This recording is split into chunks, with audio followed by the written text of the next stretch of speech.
Hi, I'm Mike with the Daily BM. On this episode, we have Brandon Mancine back to discuss more fitness topics. This is a great episode. I think you'll really enjoy it, and I hope you like and subscribe, and we'll catch you on the next one.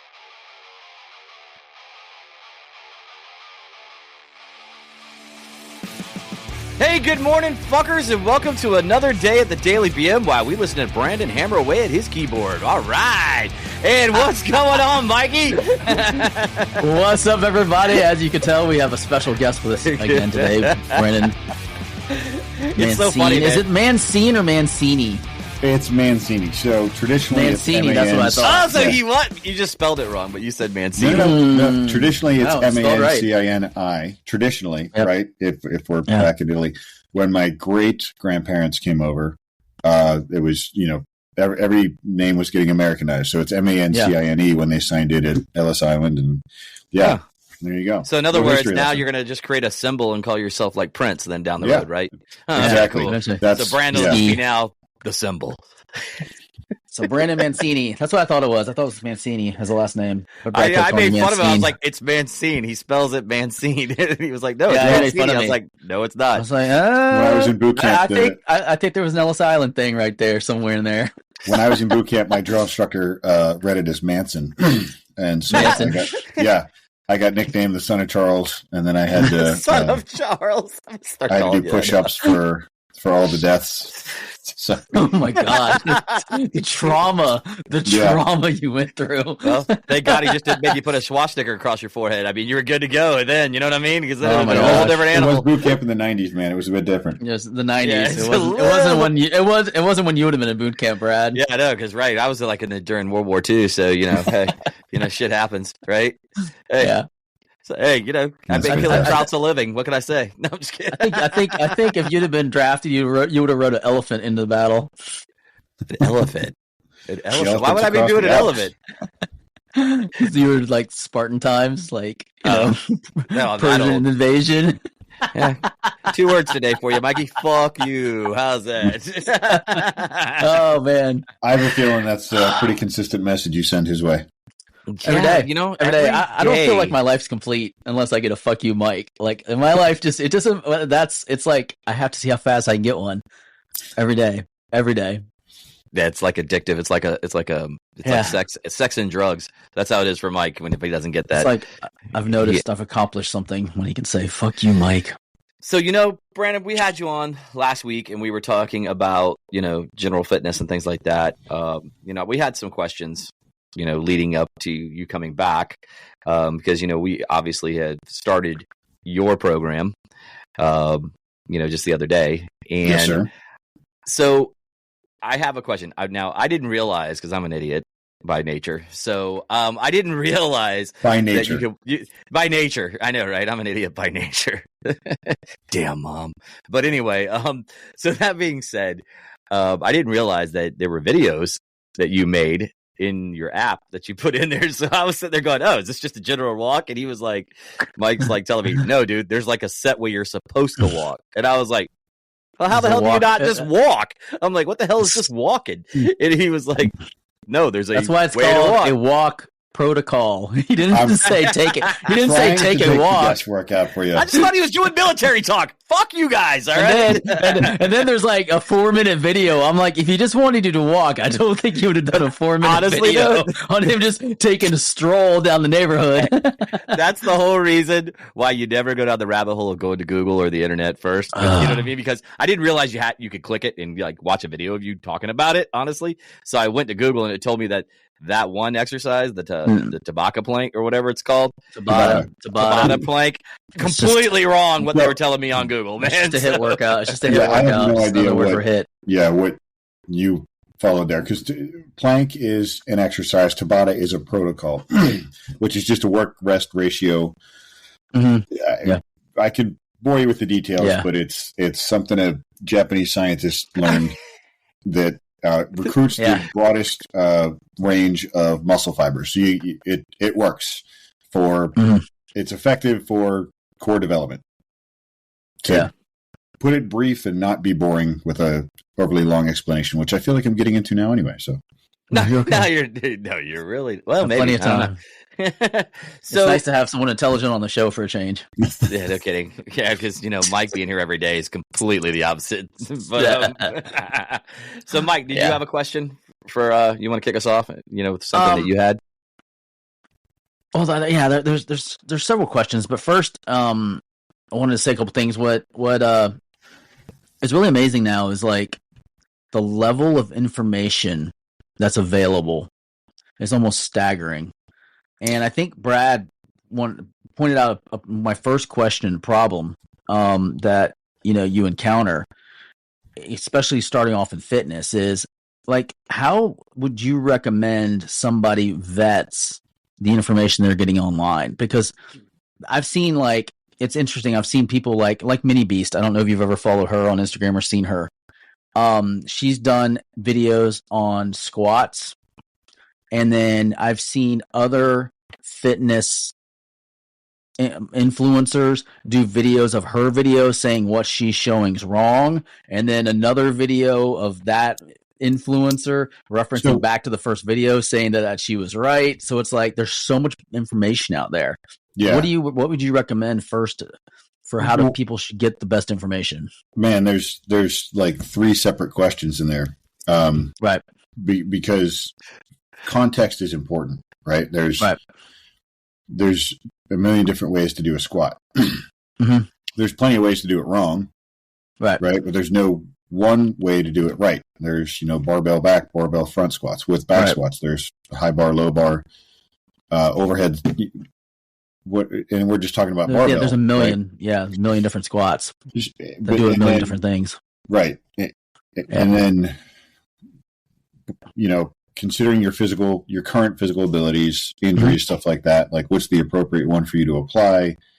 So it's, I try not to I don't look at those videos, right? Because it's just the purpose of, it's like the purpose of a headline. It's not to get you to read the article anymore. It's to get the article shared, right? Right. So the those type of videos, like they're gotcha videos. So, if it's a younger person, it's typically somebody yelling in the microphone, here's why you should never do this, right? Yeah. And you can find those everywhere, all contradicting each other. And they might have aspects of them that are right. Mm-hmm. But there's a million different things you can do to get into shape. This is like the real value in coaching and having a coach is, of all the different things you can do, what do you need to do next? Right? And just do that. It's, back to I think it was Martin Luther King quote, you don't need to see the whole staircase. You just need the next step. And honestly, that's what you should focus on. You can think about the staircase, be motivated by where that staircase is going to take you, but your next step is the next step, and that's what you need to focus on. Nail that step, and then nail the next step, right? So, those videos are out there, but again, their goal is to get shared so the account can grow, so that the influencer can get paid by Instagram or TikTok or whatever, right? Yeah, and then maybe sell some other products. So that's, if you're using social media as your guide for getting into shape, man, I would love to if somebody has done that successfully, let me know. So I don't think that happens, right? Yeah, the reason I brought that question up is because, like, you get somebody that's relatively new to fitness or getting back into fitness after a long hiatus, and you get bombarded with people saying, buy my program across the board. And it's more so because back, before the internet, typically what would happen is someone would want to go in shape, they would look for their local fitness club. Yep. And they would go to the fitness club, they would walk in, they would talk to somebody at the desk, they'd go to get signed up, they get some introductory courses with a personal trainer, at which point the personal trainer would try to sell them the services of training, and they would sign up and they'd get put into a program, and if they followed it, they'd probably have good results. 9 times out of 10. Now that varies depending on the place, location, the trainer, but that's basically the idea. Yeah. Now it's people jump online and they get hit with infomercial style commercials, people yelling at them, and they're like, let me sign up. Like the V-Shred guy. Like, I can't tell you, like a year ago, like I bought one of his programs just because it was on sale, Father's Day weekend. I was feeling shitty about myself. I was needing some type of guidance, got into it.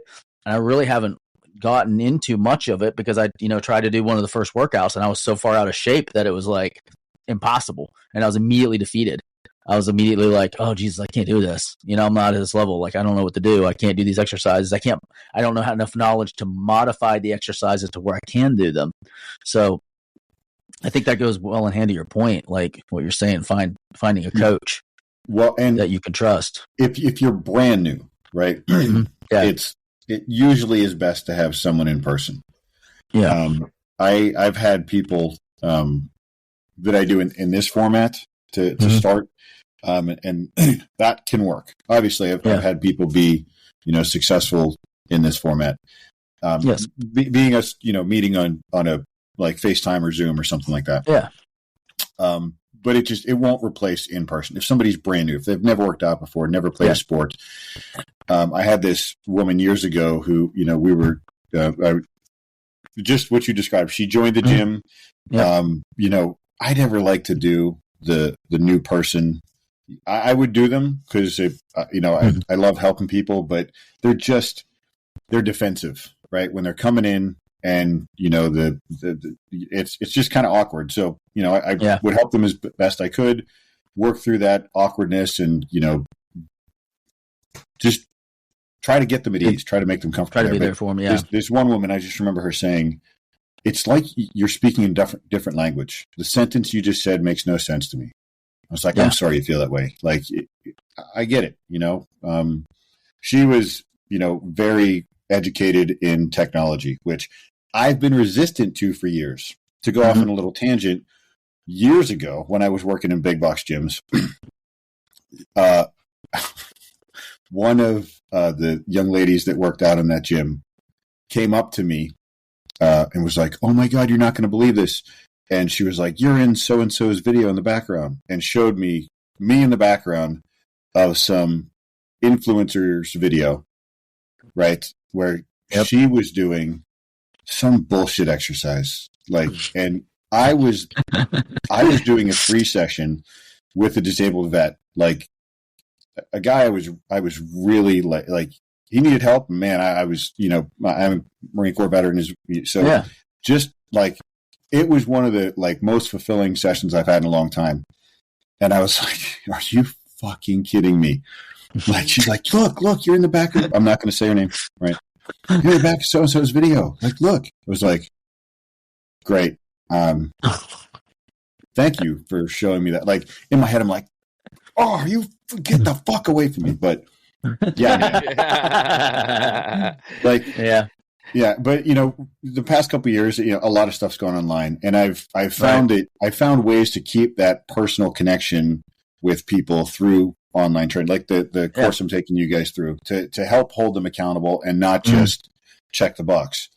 For those of us who are bright enough to actually see that there's videos on there to follow the instruction, they can see those videos. Here we go. I was waiting for the fucking jab. If he would have he took the gloves off. All right, motherfucker, let's do this shit. If he would have just read the introductory letter that starts on my defense, I was clicking that shit and it wasn't working. And I texted you because you can't click on it. You can't click on it until the day you're in it. He did click. He did text me saying something wasn't populating. But because you can't. So basically, the way his program works, so that you guys, you can't skip ahead. You have to do the day that you're in. If you go forward, it won't let you read or do anything on forward days because the goal is not to work ahead. I mean, I think that would be the goal. So that way you're not reading ahead, you're not getting ahead of yourself. You're actually absorbing the information for the day. I agree. What I'm saying is I was clicking on the very first day, and I couldn't get the little document, the lesson to open. Old people. So I was like this. What the hell? Old people problems. All right, fuck you guys. I had no problem. Well, I'm going to leave this to Brandon and Mike. I'm out for the rest of the day. You guys go ahead and run this shit. But the comedic part is he and I were on the phone together, and he was like, "Hey, what's a Tabata plank?" And I was like, "Oh, just watch the video on the app." I literally said it. He's like, "I'm Googling it right now to see." I'm like, "It's on the app," and he's like, "I'm Googling it," and I'm like, okay, do whatever you need to do, bro. It's like literally right there. You can do it alongside Brandon. Like you can see how it should be done correctly, and then you feel shitty about yourself because you're not doing it nearly as well. Well, there's a lesson in there too. Like no, I'm shit just kidding. is going to go wrong. It just is, right? If like I think we might have talked about this last week, but it's important to. If I did, it's important enough to repeat. Yeah.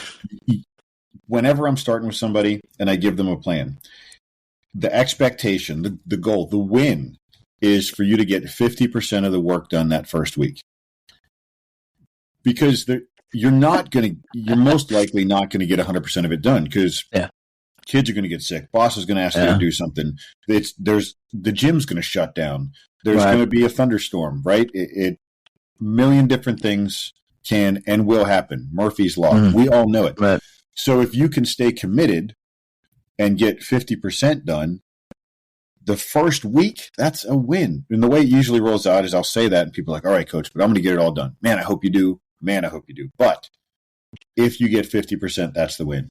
And then usually, far more often than not, they come back that second week and they're like, oh, this happened. Again, the kid got sick. The boss said this, car, flat tire, whatever.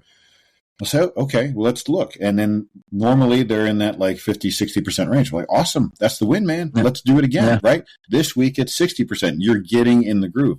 Shit's going to go wrong, right? And if you, and this is where we're all victims of this, myself included, because as over the past few years, as I've been adopting technology, like my wife has told me, you just think this shit's going to be easier than it is. Like the same principle you tell your clients, you need to listen to. So I'm like, yeah, okay, you're right. So, but it is, man. And that's like, we used to call it off when I was starting, like the dump truck of knowledge technique. You don't want to, like what you were just talking about, Mike, why you can't go forward in the program. Like, because a lot of people will. Yeah, they'll read ahead. The programs intended to be bite-sized lessons that you can put into play today. You can create a win today instead of just doing more of this, sitting on your phone. Oh, I'm going to read tomorrow's lesson too. I'm going to read tomorrow's lesson too. I'm going to read the next day's lesson. And then you haven't done anything. You know more, or you've read more, but The other thing I like about it too is it creates a daily habit because you're not able to read ahead and think you got the work done for the week. You have to do it daily. And that's the habit that you're trying to build is healthy habits daily. Yeah, so man. I like the subliminalness of the app for that. I think it also like reiterates, the phrase was coming to mind to me was trust the process. Yep. That's just 100% what came to me was just trust the process. It's like for me, it's like a 15-minute walk is like a piece of cake. I don't know. According to, I haven't been able to watch the video to see what the difference is with your walking. But when you put this protocol into play, it's harder than you think, right? But it's harder than you think it would be, and it improves your gait pattern. It improves your aerobic base, which helps you sleep better, helps you breathe better. It is again. There's a million different right ways to. There's a million different wrong ways. This specific protocol, I did not come up with. I stole from. Right. I can't remember who I stole this one from, but I stole it. Thief! Stop thief! But it's the simple, effective tools you put into play on a daily basis that add up over time, that make the huge difference. Yeah, it's funny because, you mentioned that, but it's like the high knee run. I realized while doing that my arms and legs are out of sync. So what I noticed is like when one leg is up and back, the corresponding arm should be forward and up.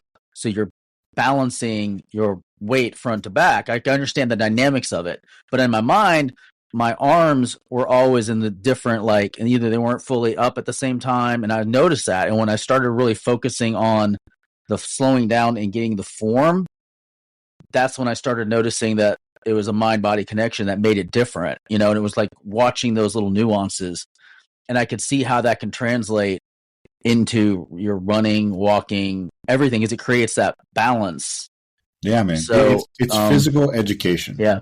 Right. So if you look at professional athletes, whatever sport you want to pick, let's take football. What do they do when they practice? They run patterns over and over and over, so that the quarterback can throw to a point where there isn't anyone yet. Yeah, it all happens in time, right? And so it's the same thing in physical conditioning, strength and conditioning. Or as I say, get strong and do shit, right? And the other thing is like, okay, so, I'm 47 and I've had numerous injuries throughout my life. And one of the things that I'm realizing is, even though I used to work out in the past and I used to do things in the past, and you could probably attest to this too with your injury, your accident, that it's a lot different when you have to relearn stuff that you already knew. Like it really messes with your psyche a little bit, because you're like, I was able to do this, and now I'm not able to do it as well because I've got like mechanical limitations that I'm working through. So you're trying to get from point A to point B, and it's a completely different experience. It's almost like you're starting all over again. It's like almost like you're learning the movement again. Yeah, and man. Feeling. There's two things that come to mind when you talk through that. One, and every time I say this, somebody comes back with, holy shit, I really connected with that, is the test is not the work, right? Yeah. So like in a powerlifting competition, it's squat, bench, and deadlift, right? But if you think that those powerlifters, that's all they do is squat, bench, and deadlift, then of course they do that to test how their progress is going, but the work isn't happening in one rep maxes day by day, right? It's rep ranges, it's assistance work to address weak points, right? So the test is not the work, right? You do the work that develops all the tools needed to perform well in the test, right? And I used powerlifting as a very basic example. There might be better ones, but I'm shooting from the hip. I mean, it's the same thing with running. It's like, the 5K is the test, but there's a lot of drills and exercises that you have to do to get to the running, the actual race day. If that all you do is run 5Ks to get ready for a 5K, you're going to be outperformed. And what I always tell people is, for runners, outlift the other runners, and for lifters, outrun the other lifters. That's how you get general, physical preparedness. I lost my train of thought because, like I said, the work is the reward, and there was something else. This was going to be the oh shit moment. Yeah. It's like I resonated with that. Now I'm never going to resonate with anything. We'll come back to it. That's all right. If it comes back, awesome. I'm sure it'll come back into the ether. But trainable menu came back. It did. The trainable menu. And I know who I stole that from. I stole that from a guy named Tony Gentlecore, a trainer out of Boston. Just opened a new location up there, if you're in the Boston area. And he stole it from somebody else. I can't remember. But the trainable menu, basically, if you're following some sort of strategy for meals, you will, if you're going to a restaurant, you'll look at that menu ahead of time. And there's maybe 50% of the menu that fits in your edible menu, right? Your trainable menu is what can you do, right? Everybody always you'll hear it often that exercise is not a punishment of what your body has done, but a celebration of what your body can do. And I'll take it one step further. It's a therapy to improve your body's abilities, right? A regenerative therapy to improve your body's abilities. So your trainable menu. After my accident, I couldn't stand up. I couldn't have my leg below my hip for more than 30 seconds before it felt like it was going to explode. Jesus. So what was my trainable menu at that point? Well, honestly, it wasn't much for the first couple of weeks, right? And then it was, taking 10 steps with a walker, and then it was walking with a cane. And once I could sit for a reasonable amount of time with my leg below my hip, then I could do some upper body work, right? Then I could do pull-ups. I could do push-ups, bench press, what I could start working And when you work muscles, you get an anabolic response that helps the body heal, right? And it's going to help the legs heal faster as well. So the better you implement that trainable menu, whatever injury it is you're dealing with is going to heal faster. Yeah, I think that's a very important message that a lot of people don't. That part. Yeah, they don't, especially the very last part that you said about training. You have to train the muscle or the injury to recover from the injury. Something that's pretty close to that effect, I think is what you said. You work within, a lot of times, you work within the abilities you have to improve those abilities. Right. Yeah. Right. So the thing is like, if you just succumb to the injury and then you never do anything to train through the injury and to strengthen that back up, the injury will linger indefinitely. Like you have to work that joint, that muscle, that whatever that injury was, if you want to build it back up to where it was, or better than. And that was like my biggest thing was too, is like, it's, you go to the doctor and like with my situation, they're like, don't run, because you have knee replacement, don't run. They advise me not to run. But, the more that I do it, the better I feel. And I still have injuries. I mean, sometimes I overdo it a little bit, and that's the next topic I want to talk about. But there we go. I've noticed that when I start training it, like it got better. Like I couldn't run 100 meters originally. So that's and now menu. Like 5K. Yeah. You're talking. I don't remember if we talked about this last week either, but when I got out of the Marine Corps in June of 2000, I could not run 50 yards without my knees feeling like. Yeah, and when I checked out, the military doctor was like, the Navy doc was like, hey, you're looking at knee replacement, and I was 24 years old at the time. Jeez. You're looking at knee replacement in the next 5-10 years, and I was like, and he was a doctor, so I mean, I guess but I was fortunate enough to connect with a trainer who came from a Marine Corps family. He helped me out a lot, and 3-4 months after starting with him, I was able to run 3 miles. And I always say it wasn't pain-free at that point, but I was able to run 3 miles because exercise is a regenerative therapy that improves your body's abilities when properly applied. So it's all about development. So the walking protocol that I have you guys on, it's gait pattern development. So just what you were what is gait pattern? Just what you were talking about. As your left foot comes forward, your right hand goes forward. As your right foot goes forward, your left hand goes forward, and you move in that gait pattern. That's babies crawling to standing to walking to running to climbing, right? But if you just throw intensity, this is what your doctor should have said. He should have said, don't run with intensity just yet. Yeah. Practice your gait pattern to develop it, which is walking. And the walking protocol I sent you guys is I have you guys on is built around that. So that's where we come back to squatting. We use different types of loaded squat patterns to develop your squat pattern, to develop your hinge pattern, in exercise commonly referred to as deadlift or hip thrust or kettlebell swings. And pushing and pulling with the upper body, all that stuff. It's what range of motion can you work safely in through the pattern, with what load, how much weight, how much resistance are we moving through, as Einstein says, everything in life needs to be as simple as possible, but not simpler. So it's not just beating the shit out of your body for an hour. Yeah. Right. But it's, doing it. Squat, hinge, push, pull, lunge, gait. Yep. And then, like one of the things that like for people that are starting out, especially if they're overweight, what a lot of like people don't take into consideration is that your center of gravity is different because you're carrying your weight usually, like for men it's in the gut, so it has a tendency to pull you forward. It makes carrying things like medicine balls and stuff like that more difficult. It makes it harder to do like crunches because you have that physical mass there that's preventing you from getting the range of motion that you would if you didn't have it.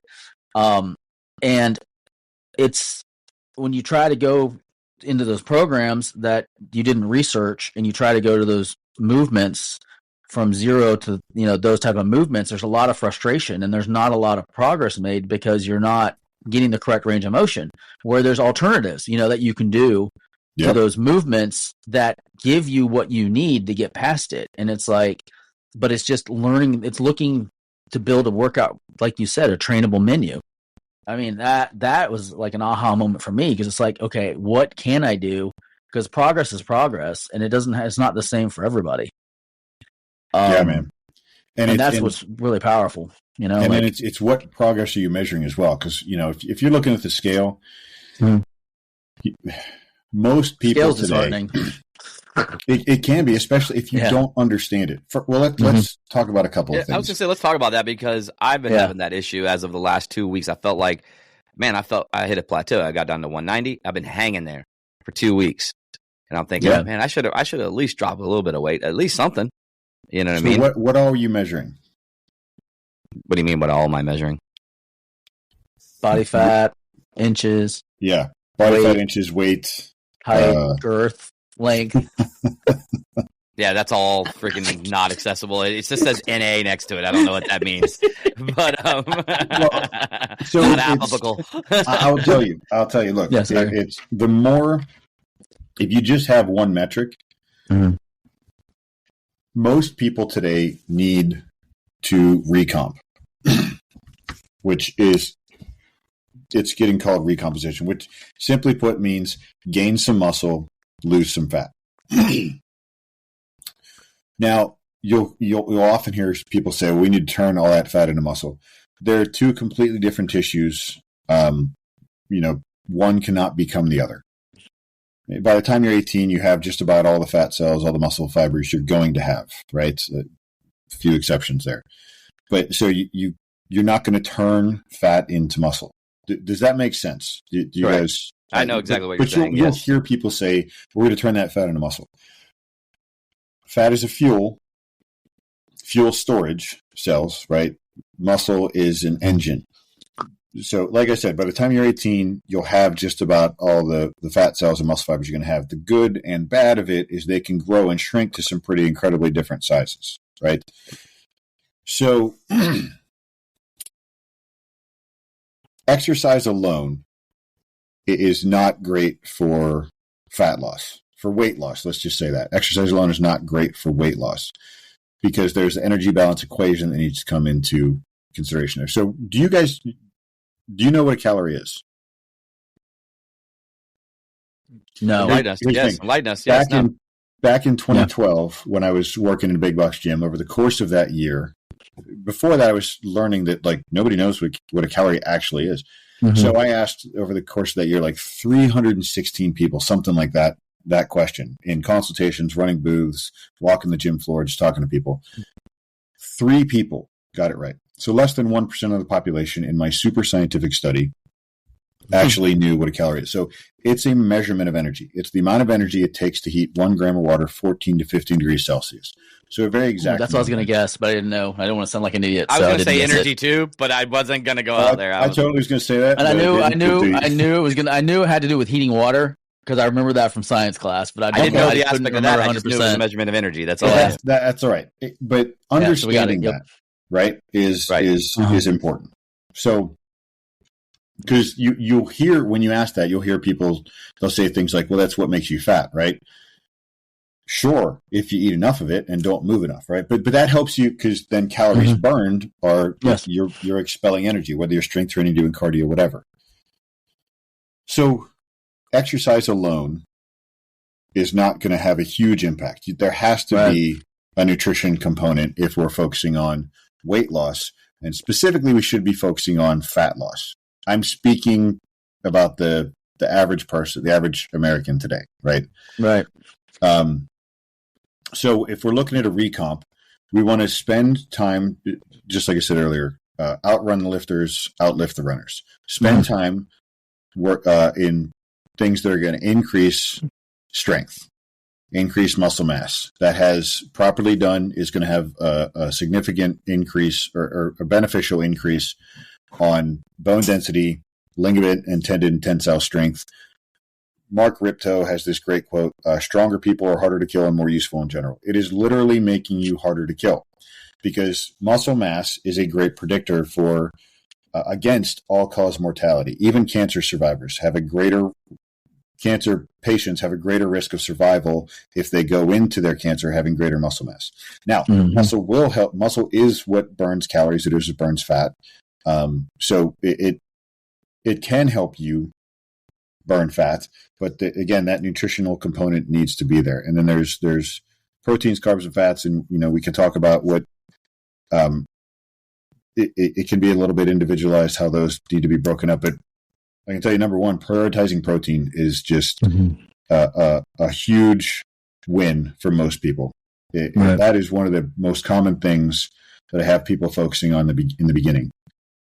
Protein is what builds muscle. It's what keeps your organs healthy. It's what helps increase bone density. It's what fuels metabolism. So if you're not getting in enough of that, it's going to be hard to get the best benefits from any exercise program that you're in. Complete proteins as well. So there's usually animal proteins. Yeah. I know your meme was absolutely hysterical to me. Which that one? Where you said about the animals that if they have to die, something along those lines. I was laughing about it. I said if it can't die, it's not food. It's not food. Yeah, if it can't die, it's not food. But that's okay. Well, that's for plants not just too. Animals. Yeah, I was going to say that is just plants. I was thinking the same thing. As plants still are a living thing. The point is, I don't know if anything dies to make a Twinkie, right? So that's not food. Let's be clear about something. That is food-like product. Right. Right? It is engineered, designed to not be satiating, to make you want more. I don't know if you've had one recently. More and more. But yeah, I wouldn't call them, like when I was a kid, I thought they were delicious.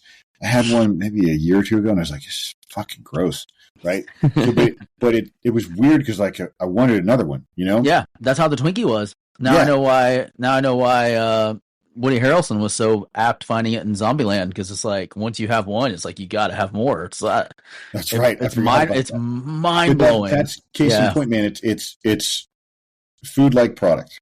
It's not satiating, so it doesn't fill you up. It provides minimal, if any, nourishment, and it's just making you want to eat more. Right? It's one hell of a high. It's one hell of a high. Yeah, man. So it's very close to how drugs function. Yeah, so, no, well, it is. I mean, that's what the food industry came up with. They realized that they turned food into drugs. I mean, food's always been drugs because food is medicine, but they literally turned it into drugs with sugars, and fat. So it's like if they add sugar or they add fat or salt, they can make it where you crave it. Like you're like, I have to have that, even though it's not good for you. It's not satiating. If you have minimally processed, well-prepared food, like so. My wife is I married Martha Stewart, man. She's an amazing cook. She will make homemade bread, and I'll put just a little bit of butter on there and sprinkle some salt on it. Bread, butter, and salt, and it is fantastic. Like I could overeat that easily, right? But it's not. I mean, again, it's calories. If I overeat it, I'm going to gain weight, gain fat. If I overeat it and don't get the right activity in. But it's satiating, so it's harder to overeat, and it's just not going to have all the other negative impacts that ultra processed foods would have, and that's just an example, a case in point of what minimally processed foods can do for you in fighting the urges to overeat. Yeah, and it's interesting because the other day, like I've been off sugar since like August of last year. As far as added sugar, like I don't add any sugar to my drinks. That's a great way to approach it, man. I don't buy anything. I don't buy anything that says added sugar on the label, because there's natural sugars like fruits and stuff like that has sugars in it, and sugar's not bad because your brain needs it. It's the added sugars that's the problem that comes in, because they're adding more sugar to it to make it sweeter. And it was funny because the other day we went to a restaurant, and I normally drink unsweet tea. And I took a sip of the tea, and it tasted sweet. And I handed it to, my wife. I said, I think this is sweet tea. And she took it and like almost like spit it out. She's like, oh, this isn't sweet at all. Like, this is like sour. And I was just like, oh, that's weird. So she handed me her sweet tea and I took a sip of it and I was like, oh, okay, this is not sweet. And then I realized it was just a different type of tea leaf that the restaurant used. It made it sweeter tasting because it was its own sweet tea. They said, yeah, we just use it. It's different, like a wildflower sweet tea or something. And, and so no sugar. Like, your taste buds aren't deadened like they were when you were just inundated with all that added sugar. So what I read, I went back and had to Google it, and read about it. And basically, like after, I think it said 14 days of not having added sugar or extreme amounts of sugar, your tongue actually sheds those extra sugar receptors that it's put in place, and it gets back to a normal taste pattern. Like food starts tasting different when you start taking all the processed crap out. And all of the stuff. So like my coffee now, like black coffee doesn't taste like bitter anymore. Like it actually I can taste the different complexities of the coffee, which is super interesting because before it was like cream and sugar and it was like coffee was coffee. And now it's like I can taste the different coffee from the different regions because my tongue is like not inundated with sugar receptors because of all the high processed sugar. And I wonder if the same thing is true for like added fat and added salt. And it's wild how they've discovered how they can trick us into buying more product because they make it like a drug. Man. McDonald's French fries, they're amazing when you first eat them, like right out of the bag. They're like, oh my god, but 15 minutes later they taste like shit. But you always want them. Like once you start, it's like your body craves it. And it's wild, and it remembers. Like if you don't have it for a long time, and then you have one, your body's like, "Oh, I remember how amazing that was. I want to go back and get more." So it's like I know it definitely lures you in. So it's really wild when you mention that. And that's why like having a plan for food is important, right? Not saying to be. I'm actually saying not to be on a strict meal plan, right? Because that can have detrimental effects as well. It's having a plan for how you eat. Like I wrote an article years ago called "Crockpots Save Lives." It's a really easy way to have like minimally processed whole foods available. It's easy to do, but there's all these meal prep services out there where you can have. Hey, before you continue on with that, let me jump in on that crockpot thing. We do crockpots once or twice a week, and I'm telling you, they're a time saver. Yeah, 100%. But then, like, I'm also the guy, like, I don't like the idea. I think, did we talk about this? Like, I don't like the idea of a cheat day or a cheat meal. Yeah, we did. Correct. So, we talked about a treat day. It's a treat day or a treat meal. It is part of the plan. You're not going off plan. That's important to for you to know. This is part of the plan. Health and fitness is about getting more out of life. It is, right? If you structure it properly, it's about getting more out of life. It's not about endless sacrifice. I don't know who coined the term, but I fell in love with it.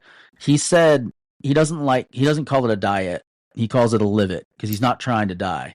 And that resonated with me because I was like, he's like, I want to create a plan that I can live with for the rest of my life. I'm not creating a diet where I'm dying while I'm doing it. And I was like, brought it up last week, and that is solid. Yeah, the live it. So I love that mindset because it's like you're building a meal plan that you can live with every day. Because the reality is, if you can't live with it, you're not going to sustain it because your willpower is eventually going to give up. If you cut out all the foods that you love and that you want, eventually one day you will cave. I mean, it's just a matter of time because it's working against you. Time is working against you. You're not going to always have 100% willpower because no matter how far along the lines are. So you got to find something that you can, satiate that with. And oftentimes, people like that, if they don't cave one way, they cave in another area of their life because somewhere the willpower gives up. So I had a client I was talking with this morning.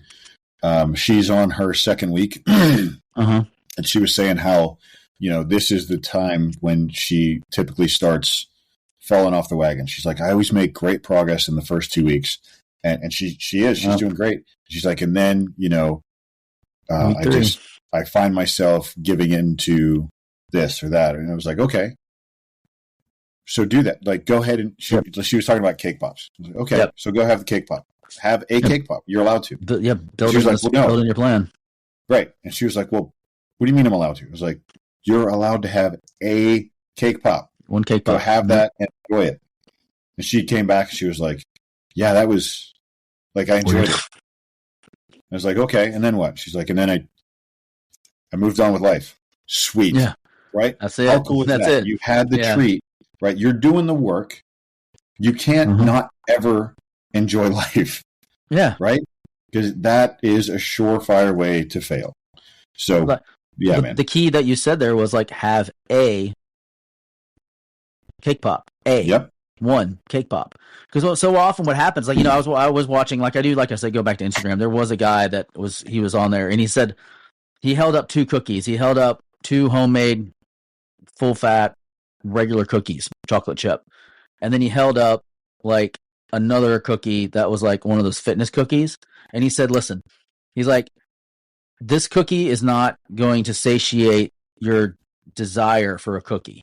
He's like, this one will. And he's like, if you eat one of these, it's not going to destroy your diet for your entire life because it's one cookie. It's an extra 50 calories over this. But you eat this, you'll feel like crap because you won't scratch the itch. And it's just going to kick the can down the road a little further. So have the damn cookie, eat it, enjoy it, love the taste of it, but just have one cookie. Don't eat the whole freaking bag because you didn't knock yourself off your plan. You didn't cheat. You're not a bad person. You just enjoyed the cookie because you deserved it. And then move on. He's like, don't eat the styrofoam tasting piece of crap because it's not going to do anything for you. And I was like, damn, that's like pretty much exactly what you're saying. It's like, it's a treat. You deserve a treat. You're doing a good job, but it's just a treat. If you're going to Dairy Queen, get the kid size cup and enjoy the kid size cup of the flavor that you want, and then move on with the rest of your life and keep eating within your plan. Don't order the triple extra large family pack and go home and binge on it because now you feel like a piece of crap because you broke your plan. Like that's the other thing, man. And that's what people do. Yeah. Do pay attention to how you feel, right? That's something. My son is 5, my daughter's 3, right? Mm-hmm. When they want to eat something that I know is maybe not the best for them, we sometimes we'll say yes, and we'll have the conversation of, all right, buddy, you're going to have this. You want this? So I want you to pay attention to it. It comes off a lot smoother than this. I want you to pay attention to how you feel after you eat this, right? Because food will have that effect on you. It will, your energy levels, your emotions, you will feel different. So I want you to pay attention to that. Think about how teaching them to think about and notice how food affects you. Yeah. Yeah, I love that. Yeah, and I think that's the biggest thing the biggest takeaway that I've taken away this time around is like I just listen to my body more on all things. I'm like, okay, if I eat something and it makes me feel like crap, then I'm like, I'm not going to eat that anymore, and because it's not making me feel good. If my body's saying take a day off of working out, and this is another topic, one of the things that I ran into too is not listening to my body on rest days. And because, the inner competitor in me would be like, no, you need to work out every single day. Like if you're not working out every single day, you're losing ground. And that's not sustainable. On rest days, right? Yeah. Take those rest days, right? Yeah. I have, my workout today is just steps. Right? I have 15-minute walking protocol, right? Yeah. So I still mix that in my program. I've been doing that for the past 12 years now. Yeah. So, if it's a rest day, then take that rest day. Right. Now, if it's a workout day and you're not feeling it, I'm going to speak in generalities here, right? If you're throwing up or something like that, you can't get off the toilet, obviously, take the rest day, right? But if you're like, I'm not feeling this workout this morning, what I try to practice and what I encourage my clients to do, go do the first 2 or 3 sets, right? Because you won't always be motivated. Yeah. There's like 10% of the time where it'll be hard to stop you from getting your workout done. Like you'll be off the charts motivated and you'll go get it done then. Those are the days you need to have that voice in your head be like, all right, you're in our 40s. Like Do the workout and just the workout, right? Don't go ham, right? Yeah, exactly. Then there's like 80% of the time where you're going through the motions. You go in, you get the work done. Mm-hmm. Then there's the other 10% where you wake up and you're like, I'm not feeling this. Go do the first 2 or 3 sets. Yeah. Because what you're doing is you're putting fight or flight in there. Mm-hmm. Your body doesn't know you're just moving heavyweight. It thinks you have to do that. Yeah. So if you're healthy, if you're not injured, if you're not actually sick, if you've got even if it's on the low end, healthy amounts of sleep, your endocrine system is going to respond and give you a hormone cascade that is going to have you feel motivated, right? Right. So commit to those first 2 or 3 sets. If that doesn't happen, then you got 2 or 3 sets in, and maybe your body is like, hey, something's off. You need to take a rest day. That's listening to your body. Yep. Trying to get the work in, and if your body's like, nope, cool, take the rest day. Yeah. Yeah. The important part of that statement is listen to your body, not your mind and not your lizard brain, not the little part in your brain that says, oh, I don't feel like it. Because what I'm talking about is not the mental, I don't feel like it. I'm talking about the physical, I don't feel like it. Like there's a very distinct difference between the two. One is you're just being lazy and you're trying to find excuses not to do it. And the other is you actually need to like listen. Like, if you're going to pick something up and you're feeling some pain and you're not feeling some discomfort, or your form is complete shit, then stop. Like there's no point in doing it with bad form, because that's when you get hurt. It's like the minute that you're like in that Tabata plank exercise, you said the minute that your form breaks, the minute that you lose the arch in your back, you're at the point of diminishing returns. Like you should just stop at that point and take a break, rest for an extra set if you need to, another 20 seconds, and then get up and do it again, because there's no point in pushing past with bad form, because that's when injuries happen, and that's when you're not doing it the way it needs to be done. So you're not moving forward. But that's totally different than listening to the brain. Yeah. The goal of that exercise is to teach the muscles of your core to keep your spine in a neutral, natural position. Yeah. If you're not, you're strengthening dysfunction. Yeah. Yeah. So I thought that was really, really important. Like when the form breaks down, stop, and then I was listening to a podcast earlier, another gentleman, and it was interesting because he said, one of the things too that I ran into at my age was like, and Brad had this experience the other day at the 5K, our competitive nature wants us to compete. Like we want to push. And it's now like our wiser selves that need to step in and say, is it worth the outcome for me to compete? Like for instance, Brad told me to take off and run, and I did, because I got to a point where like, I was like, I feel like I need to jog, because number one, I couldn't keep the walking pace he had, because his walk is a lot faster than mine. So I started jogging and running. And then he, at the end of the race, was like, man, when I saw you up there, like I wanted to take off. And he's like, I knew I could, but it wasn't worth it. So that's where the wisdom comes in of going, is the juice worth the squeeze? Yeah. Like, do you want to push yourself? You don't have to show up to every challenge, right? Yeah, you don't have to show up. You don't have to show off. You don't have to show up to every fight you're invited to. Yeah. No, exactly. You don't. Man. Yeah. That's how it was. That's how it was in that 5K for me. It was just like, okay, you know what? I found a good pace. I was able to maintain it. I just had my headphones in, and I was like, you know what? I don't care what anybody else is doing around me. I'm just going to finish. Yeah. You know what I mean? And just get through it and not push myself. And I kept reflecting every time I wanted to take off. I kept reflecting back how I got hurt, and it really kept me from saying, "Hey, yeah, go ahead, be a dumbass," and freaking start running again with this torn meniscus because you idiot, And I just referred to what I did that particular morning was I was already probably, I don't know, Mike, I would say it was about 30 days into training. You know what I mean? And I thought, man, I'm back to top form. I can pick up my pace just a little bit more. And that's exactly what I did. I picked up my pace. And then when I saw that hole and I stepped to that left and tore it, didn't even feel it. I knew my ego was not my amigo right then and there. My ego got the best of me, and now I'm paying the price for it. My ego is not my amigo. Man, I like that. Yes, 100%. So that's where I don't know where it's that from you, Brad. But that's where actually that's an old saying. It's a coaching saying. We used to talk about it when I'd coach. We would say, man, because these guys would come in with these kids would come in with these big ass egos, and I just remember back in the day we could actually grab them, You know what I mean? And so now you can't grab anybody because, you're assaulting my child. But I coached unlimited weight 13-year-olds, and they were like, everybody's bigger than me anyway because I'm a small dude. But I remember slinging this kid, man, from his jersey, and I said, man, your ego is not your amigo. Let it go. Like that. And he just like, duh, looking at me like in this helmet. But so that's where I thought on that 5K. I was like, I'm just going to have a nice, steady soldier style pace, not flipping the hips out, you know what I mean? Like you see those professional walkers do, but you know what I'm saying? And yeah, he was moving though. But I was scooting, man, because I was lapping people, and I was like, okay. Mm-hmm. But but that's how that was my approach on it.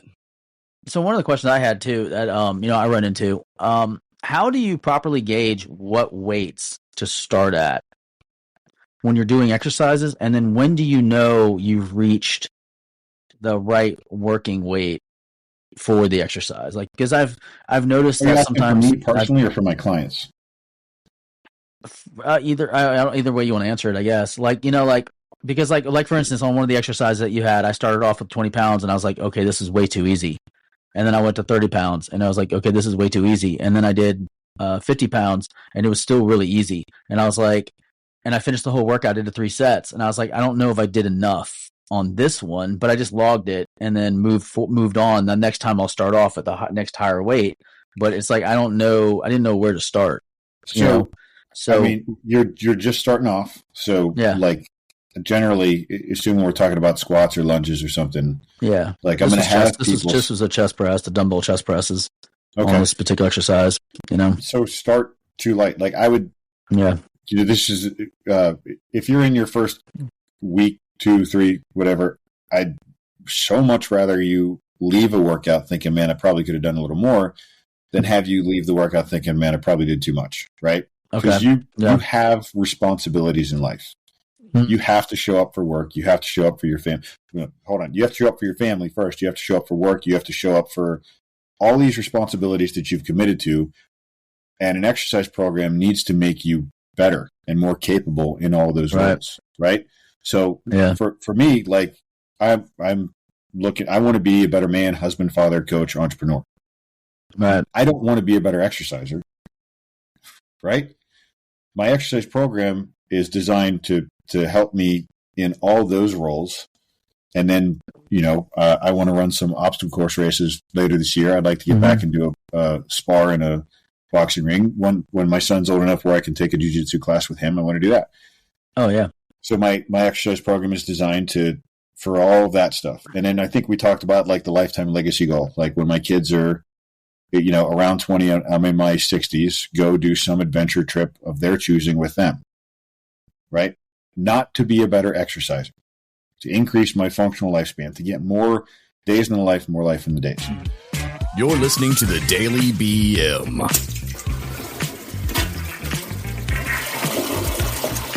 Promise I'm getting around to answering your question here. So where do I start? I'm working on movement pattern development: squat, hinge, push, pull, lunge. So I'll start with body weight or very light weight in any of those, right? So when I go in and I do, if I'm, warming up for dumbbell bench press, I'm going to grab, like I do my total body warm up, right? I make sure the joints are moving, minimal discomfort, pain free, all that good stuff. Then I get into the movement. If we're talking about bench press, shoulders down away from the ears, shoulder blades in the back pockets, I'm able to press full range of motion. Yep. And I'm starting with at most half the weight that I plan to work with in my working sets, right? To just see how it's feeling. And then, I can have a weight I want to get to. Yeah. But especially, since my accident, which was, 6.5 years ago now, it's, I'm not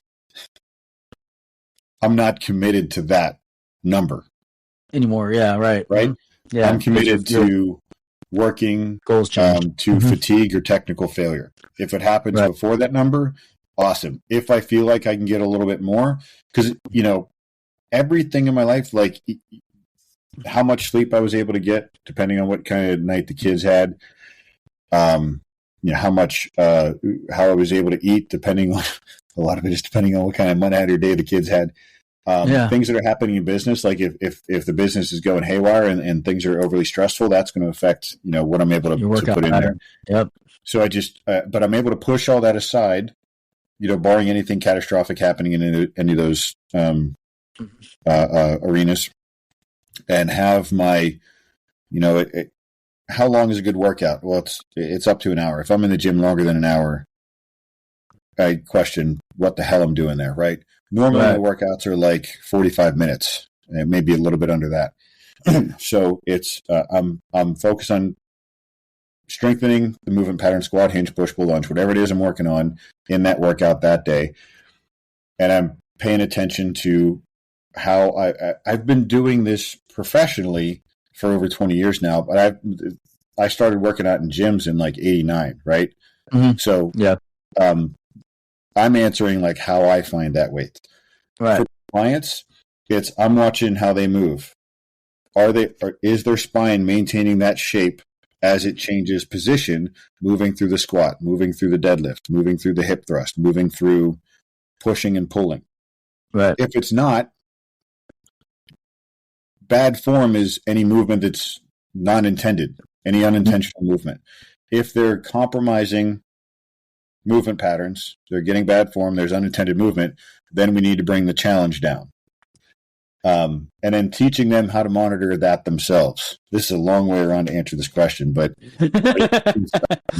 yeah, man. Does that make sense? Does that bring up any other questions? It does. So I had one question that popped up in there. You'd mentioned that you do like a warm-up set at half the weight of your working load before you actually do the actual sets that you are going to do. So like when you have a prescribed workout, and it's like says like 3 sets of 12, do you do a 50% first set to warm up on that exercise, like of 12, and then you do the actual 3 sets of 12 at the higher weight? And do you stair step up, or do you stair step down, or do you? I will get up to. I'm doing at least one warm up set again. So okay. I'm speaking, about my training. Yeah. Knowing the injuries that I've had. So I'm doing at least one warm up set. If it feels good, if the movement feels good after that warm up set, right? I've done my general warm up already. Then I'm going into my working sets, and I'm going to get, whatever. Let's say I'm set for 3 working sets of 12 that day. Yep. I'm going to get up to 3 working sets of 12, right? Okay. And if I get, 3 sets of 12, or I get my first 2 sets of 12 at a set weight, and I'm like, I think I could have got a little bit more. Depending on the phase I'm in, depending on, what I'm currently working towards and how the movement felt, I might go for as many reps as I can get as technically sound in the next one. So I might get like 14 or 15, or I might take the weight up a little bit on that last one. Right? I got you. Yeah. But if I finish my second set and I'm like, hitting technical failure at like the last on like rep 12, then I only get 2 sets there. Okay. Right. I might go get the third as well. So, there's no single answer, right? I got you. Because there's time factors in there. There's how I'm feeling, right? Yeah. So like on the inverted row, listening to my body is so like on the inverted row, like I did on the third set, I only got to 11 before my form was starting to fall apart. So I just stopped at 11, and I was like, I'm done. Okay, awesome. Yeah. So because you hear and then put that in your notes for next time. Which I did. Yep, I did. Perfect. Yeah. So that way, like those notes are for you and for me, right? So I can ask questions, and you can refer back to next time. Right. And then, you hear these terms thrown out a lot, like progressive overload, which is something that was kind of new to me. I don't know if you've heard it before, Brad, but basically it's increasing either the rep or the weight every other week. Like going in the gym, knowing how much more you're going to push or how many more reps you're going to do. So that way you can constantly increase the volume of the muscle. Is that something that you prescribed to, or is that new? Or I Progressive really didn't know anything overload. about it. Progressive overload is an ideal. It works in a lab or in a professional athlete setting, right? Where like James Harrison, do you guys remember him? I like using him as an example. Yeah. He played for the Steelers, and this was probably 2016, maybe even earlier than that, where it was shared all over social media that he spends $250,000 on his recovery side of his strength and conditioning program, right? We're not even talking about what he pays his trainers, the equipment he bought, the gym he built. We're talking about the money he spends to recover from his workouts, right? So are we going to be able to follow linear progressive overload for that guy? Probably, right? Because he is like those, we're speaking about athletes in general now, at that level, right. The amount of money that is resting on them to make other people, right? They have therapists they see on a maybe daily basis to make sure everything's functioning up here, right? So their profession is their job. Right. So what I was just talking about, for me, like, the kids might get sick. I might not be able to get a full night's sleep. Maybe something happened where I have to take one of them to the doctor. Maybe I miss a meal or something like that. I have a plan. The plan's adaptable. So yeah, progressive overload is increasing the total load you're putting on your body each time you go in there. But when the rubber meets the road, man, you have to consider all these other factors. And that's why I talk about, we come back to what we talked about a little bit ago, listening to your body. When you wake up in the morning and you're set to work out that day, there's numbers on the paper that if you hit them, you are following progressive overload. But if you wake up and you feel like shit and you commit to those first 2 or 3 sets, you go in there and your body's like, nope, this ain't fucking happening. Your progressive overload isn't working for you, but it is an ideal that you can plan to follow and see how you measure how you perform against. But we're not playing football. We're playing the sport of life. That is our game. Does that make sense? Yeah, 100%. Yep, 100%. That was the biggest takeaway that I had in the past from talking to you, was it's looking at the long game. Like, what kind of, you mentioned the first podcast you did with us, what kind of old person do you want to be? Yeah, man. And that was like a revolutionary idea, For Brad, that would just be, what kind of person do you want to be? But oh, look at him. Hey, he's getting his water in, man. Hey, good job, Brad. But there was years ago, let's go. This younger guy who was on social media, and he was talking about progressive overload. Each week, it was that, parallel talker. Each week, you need to make sure you do more total work. And I'm like, yeah, man, the mom of 4 is watching this and thinking, whatever. Right. It's just not, again, that's great for athletes. It's great for, single people who, have nothing but time. Maybe they're still living with, mom and dad, and that's great if that's where you are.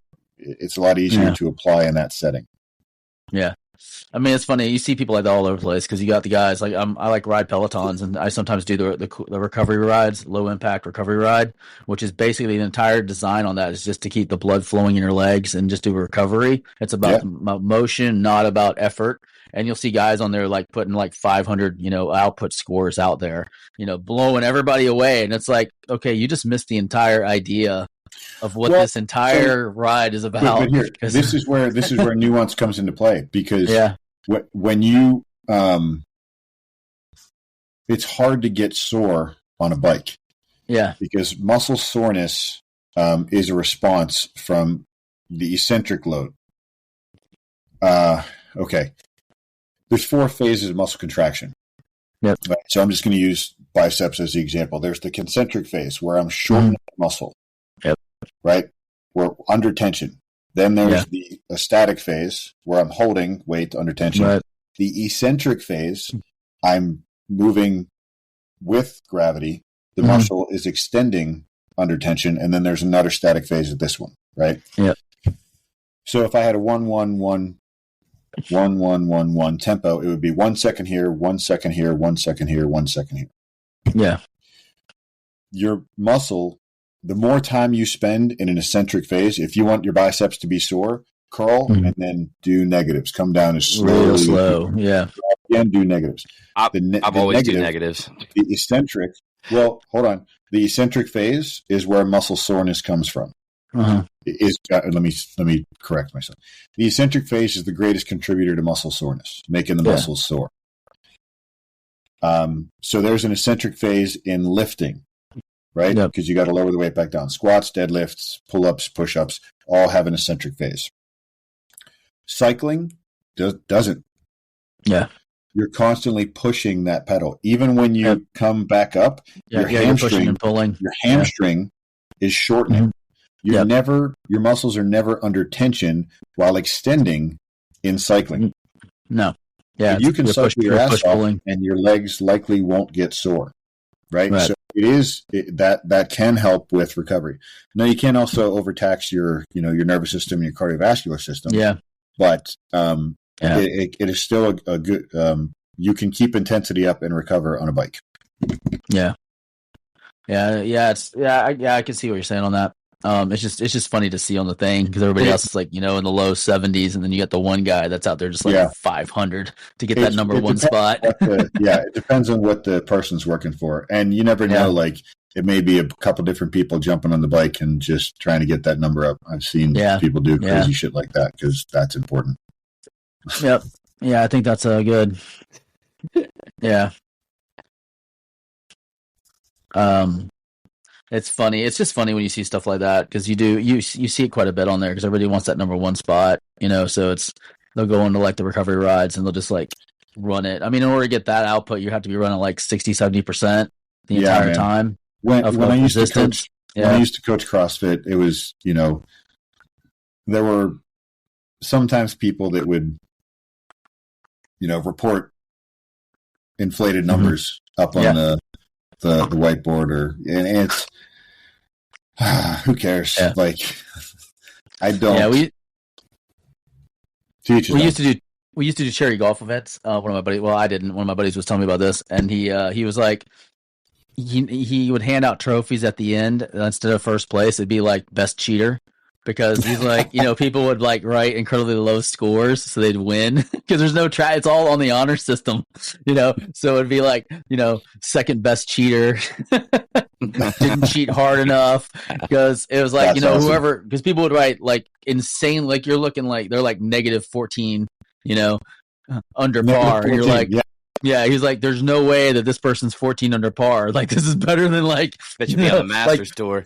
Like, he'd be on the Masters tour, and it's like this. It's like this whole scramble. It's like there's no way they were 14 under par. Like, dude, I was the king of snowmen. That's all I'm gonna say. I was the king of the snowman on the course. That's what I tell everybody. I'm like, man, I'm only here for the golf cart and the beer. Have a nice day. Yeah, because I'm horrible at golf. That game. I mean, I know we're changing gears off fitness, but that game is the most frustrating, piss you off game. At 1 minute you're like great, the next stroke you hate it, and the golf clubs come out flying. You know what I mean? I've seen too many helicopters going across the greenway. It's a game that teaches patience. That's what I thought. That's what I think of it. Exactly what it does. Because you can be having. I can't tell you like when I used to play. How many times I'd have amazing round of golf up until the 18th hole. And then I'd flub the entire thing, and it would just be like, I cannot believe I just had this shitty of a hole. It'd just be like, you say we're getting away from fitness, but we're not really, man. It's I cannot think of a sport or activity where I've trained someone where they haven't felt strength training has helped them perform better. Multiple times there's been golfers who've been like, this is really helping my golf game. I had a guy years ago I trained who was a fencer, competitive fencer. And, 6 weeks into the program, he came back. He was like, hey, I had a tournament this weekend and I did a lot better. Like I was halfway through, I was thinking, man, I can actually win this. And I haven't won a tournament in years. So I had a lady who was, she did ballroom dancing, and it made her better at that. Yeah.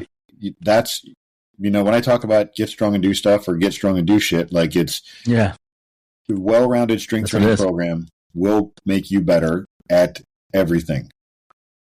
I still wanted to throw a joke in there and do shit. I like that. Yes, sir. I just wanted to throw a joke in there when you said fencing. I was like, what was this guy's name? What was this amigo's name? How fast did we put the fence up? Take it there. Wow. Yeah, we do live in Florida, so I knew he was going to go that route at some point. It was swords. It's like when somebody says, you need to know Jesus, and I go, I do, man. He comes over and cuts my grass every weekend. Mows my grass every weekend. I'm like, Jesus, right? And they're like, no. I always piss my dad off with that one because he's so religious. I always go, he comes over every Sunday. He comes over, man. Cuts on the weekends and everything. And he's just like, whatever. I saw this thing and cracked me up, and we could probably leave on this because it's kind of funny. It was an Uber driver, and it says, Jesus is arriving soon.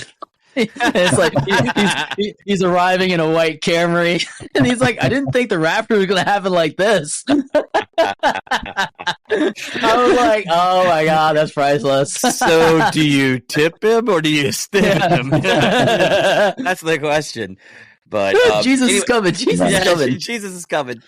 But Brandon, listen, I would love to have you back on next week for the next part of this, and that is to talk about nutrition. The importance of nutrition along the way with your training.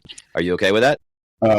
Probably. As I don't know. Hold on. You guys, I told you guys we bought a house. We're moving over these next 2 weeks.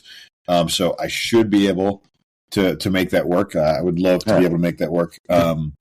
If not, when you get done, we'll bring you back on, and then we can pick up where we left off, because I'm sure the listeners will want to pick up from that. Because I also wanted to do another episode after nutrition on sleep, because that's something that I think men and women neglect, and recovery in this day and age. Oh yeah, I will tell you that there's if there's any CrossFitters in your audience, like they probably know the 10 physical skills, right?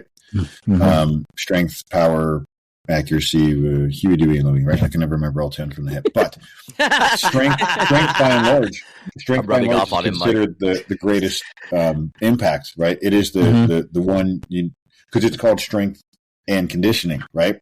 So it has the greatest impact on all other. But what I always say is there's an 11th physical skill that has a greater impact, and that's sleep. You can warm up for sleep. Your last hour or two before bed gets you ready to go to sleep. You can measure sleep with all these different, Whoop and the Oura Ring and all that stuff. And if you prioritize quality sleep, you can't always get the right amount, right? But make sure you're, minimally getting that 6 to 7 hours is what you plan for. 8 hours is great. But if you can prioritize getting quality sleep, it's going to make everything easier, even making better nutrition choices. Yeah. Yep. And I think that's a great topic we can talk on. So I think that'd be awesome. For sure. So we got 2 more times with you, Brandon, at least. Yep. At least. At least. I'm sure I'll come up with a third option too. Yes, exactly. So listen, guys, don't forget, head over to thedailybm.com where you can follow us on all our socials. You can also head over to Rumble and over to YouTube and like and subscribe there. Also, use the promo code DailyBM over at masondangerco.com. You'll get 20% off on all items. Don't forget, it's all man shit. Get over there, buy some stuff. Most guys these days have a beard. If not, hey, sissy, get a beard. Anyway, that being said, Mikey, you got anything before we get out of here? Yeah, where can our listeners find you, Brandon, if they want to find more information or sign up for your virtual training program? Yeah, website is bmfcoaching.com. You can get on my newsletter right there. You can also get my latest ebook, which is on the Turkish Get Up. You can find me on Instagram at bmfcoach or Coach Brandon Mancine. Those are both my accounts. Connect me on Facebook, Brandon K. Mancine, Mancine. Right? Okay. Yeah, but had to throw that in there. Sorry. Any of those will work. Fuck you, Brad. It's nice to know he fits in with the asshole mode. And with that, we'll catch you guys on the flip side. Have a good one. Deuces.